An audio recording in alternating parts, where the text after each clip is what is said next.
बिस्मिल्लाहिर्रहमानिर्रहीम। बोलते कालम के साथ मैं आमिर जहां, और मैंने पिछले 2 दिन से आपसे कहा कि मैं इस बात के पीछे हूं कि क्या चीन कोई ऐसा एयर डिफेंस सिस्टम दे रहा है जो आने वाले दिनों में अगर जंग जारी रहती है, मुज़ाकरात नहीं होते हैं, तो ईरान के लिए बहुत ज़्यादा मददगार होगा। इस एक एयर डिफेंस सिस्टम में ये क्या है, किस तरह से ये काम करता है, अमेरिका के कौन से जहाज़ों को इससे ख़तरा हो सकता है, और दूसरी बात यह है कि क्या इस एयर डिफेंस सिस्टम के आने के बाद अमेरिका इस काबिल रहेगा कि इस पर हमला कर सके। ईरान ने क्या ये हासिल कर लिया है, चीन ने क्या ये दे दिया है, ये वो तमाम सवालात थे। 2 दिन से मैं आपसे कह रहा था कि मुझे काम करने दें। मैं इस इंटेलिजेंस रिपोर्ट जो कि 2 दिन पहले ही आई थी कि चीन जो है ईरान को ऐसा एयर डिफेंस सिस्टम दे रहा है जिससे अमेरिका की ख़त्े में बालादस्ती को चैलेंज कर दिया जाएगा, क्योंकि अमेरिकी अखबार थे, द टाइम्स वगैरह थे, तो वो तो इसी तरह से लिखेंगे कि बालादस्ती को चैलेंज किया जा सकता है। ये कोई अनोखी बात नहीं थी, उनका काम है इस तरह के काम को। तो इकोनॉमिक्स टाइम्स में भी लिखा। मैंने इस पर जब काम किया तो पता चला ये YLC 8B सिस्टम है जी। ये एक रडार है जो कि एंटी स्टेल्थ है। ये एंटी स्टेल्थ रडार जो है ये आपके टारगेट को लॉक कर देता है, चाहे वो जितनी मर्जी बड़ी स्टेल्थ टेक्नोलॉजी का हामिल हो। अमेरिका के पास ईरान के अंदर एक बड़ी जदीद स्टेल्थ टेक्नोलॉजी से जिनको तबाह किया गया है। तो क्या ये YLC जो है 8B ये दे दिया गया है, ये एक और सवाल है। इसके अलावा भी सिर्फ ये नहीं है, बल्कि एक्स बैंड के भी रडार्स दिए जा रहे हैं जिनसे ड्रोन्स और मिसाइल्स को इंटरसेप्ट करना आसान होगा, जो निचली सतह पर परवाज़ करते हैं। ये ऊपर वाली सतह में जो परवाज़ करते हैं उसमें F-35 और B-2 बम्बाज जो हैं, जो कि 50,000 फुट की बुलंदी से ऊपर से बॉम्ब्स गिराने के माहिर समझे जाते हैं, और स्टेल्थ टेक्नोलॉजी उसकी इतनी है कि वो रडार पर नज़र नहीं आते हैं। उनको पकड़ने के लिए जी चीन ने जो रडार बनाए हैं वो ईरान को फराहम करने का जी रिपोर्ट है। ये इंटेलिजेंस रिपोर्ट अब बाहर आई है, मुख्तलिफ मीडिया चैनल्स ने इसको हाईलाइट किया है। क्या राइटर्स, क्या मैंने फाइनेंशियल टाइम का जिक्र किया, द टाइम का जिक्र किया, और CBS का जिक्र किया। ये वो तमाम अदारे हैं जो इस रिपोर्ट को चीख कर बता रहे हैं कि ईरान चाइना जो है ये मुआहदा हो चुका, और ये जंग बंदी के दौरान ही ये वहाँ पर पहुँच जाएगा। ये एयर डिफेंस सिस्टम हासिल करना जो है ईरान के लिए इंतहाई ज़रूरी था, क्योंकि ईरान पर जितने भी हमले हुए उसमें ज़्यादातर हमले जो थे वो जहाज़ों के ज़रिए किए गए, क्योंकि ईरान के पास इस वक्त रूस का बनाया हुआ सिस्टम जो था वो S-300 जो है वो मौजूद था, जो कि पुराना वर्जन है। उसने कुछ जहाज़ों को निशाना बनाया, कुछ को नहीं। फिर इसने इंफ्रारेड के ज़रिए से स्टेल्थ टेक्नोलॉजी को ब्रेक किया, लेकिन वो इस सूरत में कारगर है जब जहाज़ नीचे आया हो। जब जहाज़ बहुत बुलंदी पर हो तो वो उस पर असरअंदाज नहीं हो सकता।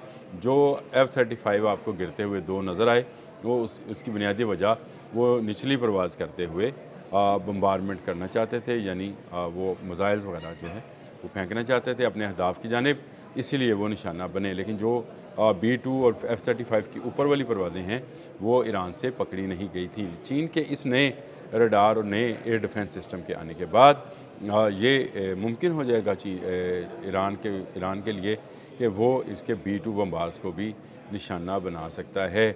आने वाले दिनों में क्या होगा क्या नहीं, क्या इस्लामाबाद में मुज़ाकरात साइन हो जाएंगे, और मुज़ाकरात के बाद भी क्या अमन हो जाएगा?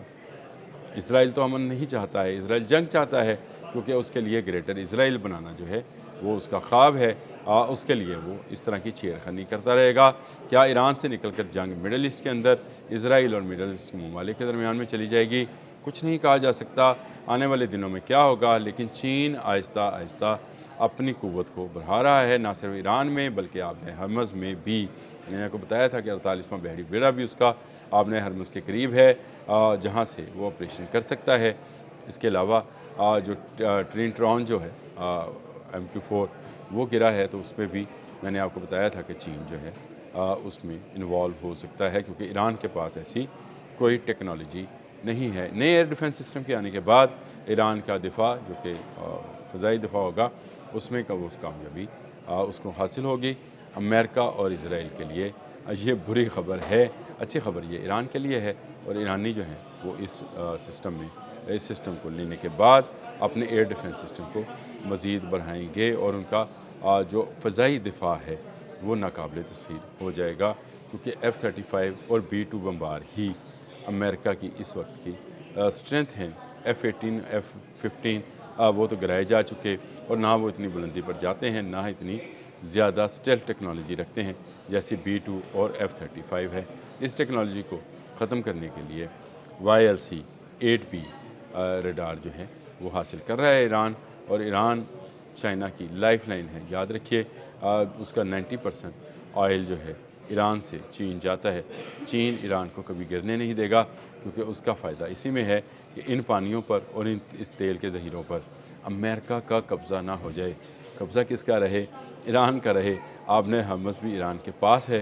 ये जो अमरीकी दावा कर रहे हैं कि उन्होंने 14 जहाज़ों को रोका है। कल सेंटकॉम में जो मीडिया कॉन्फ्रेंस हुई थी उसमें बड़े ज़ोर से ये कहा गया, पेड हैसद ने कहा कि हमने 14 जहाज़ जो हैं तजारती वो रोके हैं, तो आपने इंटरनेशनल वाटर्स में रोके हैं।